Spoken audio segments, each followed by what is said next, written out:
Our Artemis I flight test is go for launch, the first deep space long-duration biology test, and the Webb Space Telescope captures new images of Jupiter. A few of the stories to tell you about this week at NASA. On August 22nd, mission managers concluded a flight readiness review for our uncrewed Artemis I flight test by giving teams a go for launch. The review is an in-depth assessment of the readiness of our Space Launch System rocket and Orion spacecraft to support the Artemis I flight test beyond the Moon and back to Earth. The primary goal of the mission is to thoroughly test the integrated systems from launch to splashdown before flying astronauts on subsequent Artemis missions. Artemis I is currently targeted for launch no earlier than August 29th.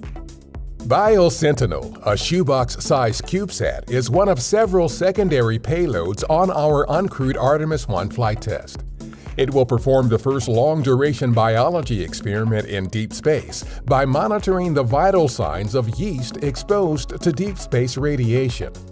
Yeast cells have some biological similarities to human cells, so BioSentinel could help us better understand the risks of space radiation to humans and other biological organisms as we plan crewed exploration missions to the Moon and beyond.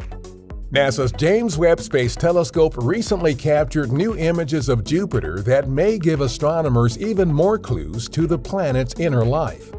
The images, captured by Webb's Near-Infrared Camera or NIRCam, show auroras extending to high altitudes above the northern and southern poles of Jupiter. They also provide details about some of the planet's clouds, haze, and other atmospheric features, such as the Great Red Spot, a storm so big it could swallow Earth.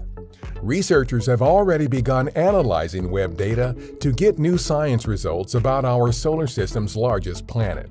NASA and Boeing are targeting as early as February 2023 for the launch of the Boeing Crew Flight Test to the International Space Station. The mission will carry NASA astronauts Barry Butch Wilmore and Sonny Williams to the space station, where they will live and work for about 2 weeks.